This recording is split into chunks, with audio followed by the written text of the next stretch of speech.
चुनाव यात्रा powered by Mangaldeep. प्रार्थना की महक प्रार्थना के बाद भी। प्रार्थना की महक प्रार्थना के बाद भी। 1958 में महाराष्ट्र के सतारा में कोयना डैम का निर्माण हुआ।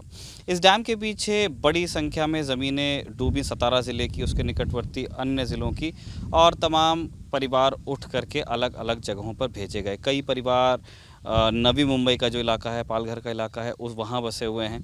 लेकिन कई ऐसे परिवार हैं, हज़ारों में जिनकी संख्या है, जिन्हें ना मुआवजा मिला, ना ही कोई ज़मीन मिली।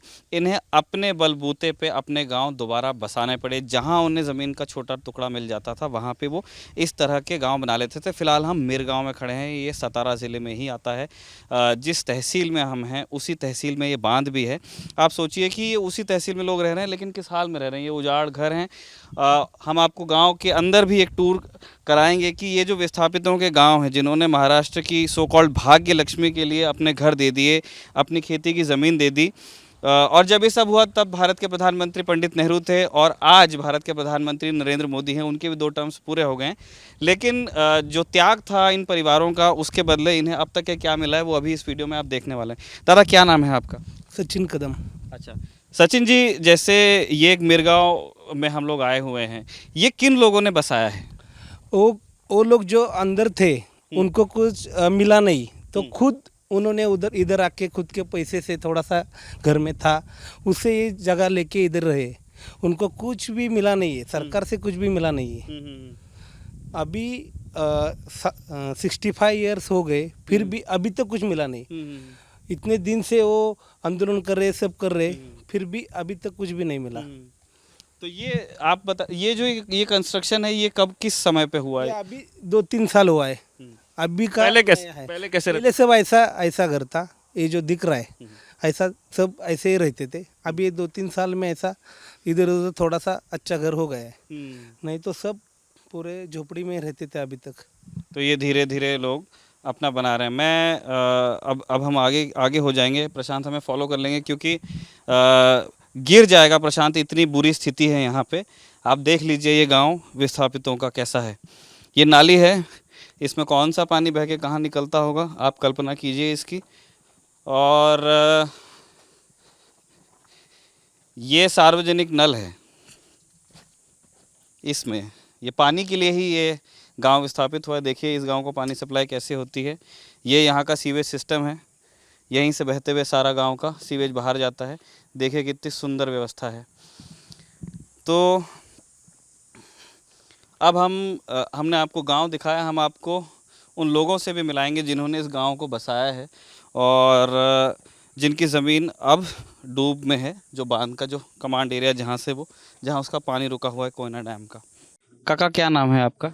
मेरा नाम सुरेश गोविंद थोरवड़े है। अब मेरा गांव मिरगांव, तालुका पाटन, जिला सातारा।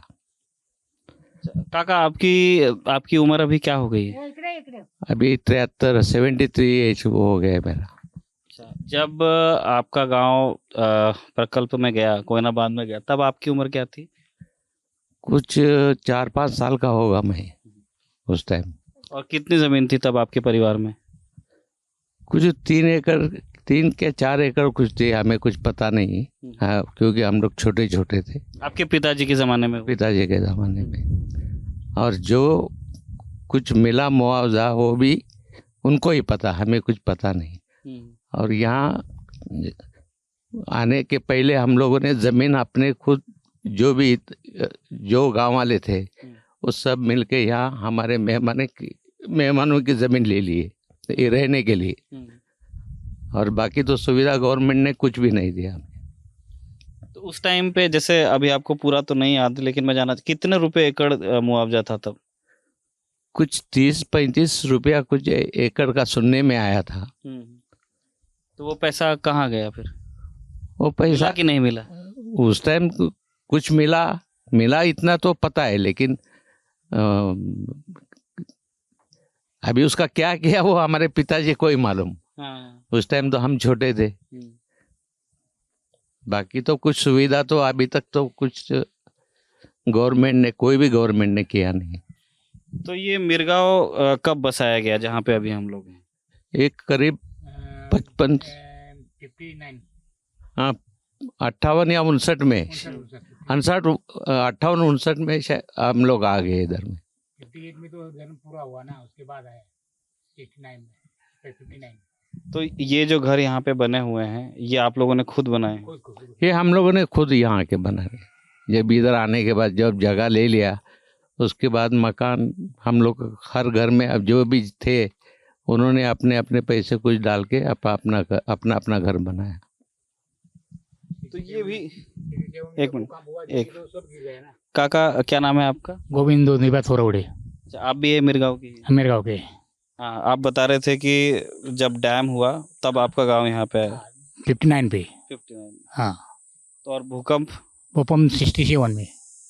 अच्छा, तो ये मतलब जो आप लोगों ने बनाया होगा बांध, वो पहला गिरा ना, 10 साल के पहले जो बनाया था वो 67 में तो सब गिरा। उसके बाद हमने नया बनाया, फिर 67 में पूरा गायब हुआ था ये कोयनागर पूरा। मतलब पहले डैम में आपके घर गए, फिर आपने नया घर बनाया, फिर वो भूकंप में टूटा और फिर तीसरी बार बना। तीसरी बार बनाया। तो यहाँ पे काका आपके गांव में यहाँ पंचायत समिति है?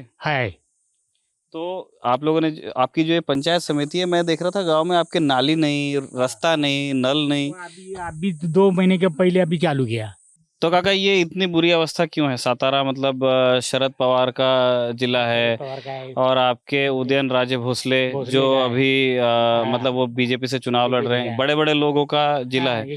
तो आपकी यशवंतराव चौहान यही के, तो आपकी इतनी बुरी अवस्था, ये लोग इन्वॉल्व नहीं होते? ना, वो भूकंप उस टाइम पे बाला साहब देसाई ने सब कुछ ऐसा करेगा वैसा करेगा बोल के तो गया, लेकिन किया कुछ नहीं। क्या बोला था बाला साहब देसाई? अरे ये तुम्हारा घर के लिए घर, मकान के लिए मकान देगा, जमीन देगा, सब कुछ देगा, कुछ नहीं दिया, बोल के तो गया वो।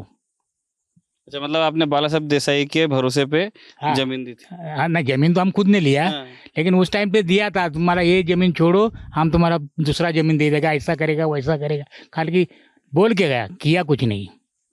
उसके बाद उसका भी पंतु भी आ गया राजकारण में, शंभूराज देसाई, मतलब नातू? पंतु। पंतु? हाँ, पंतु मतलब नातू ही हुआ ना?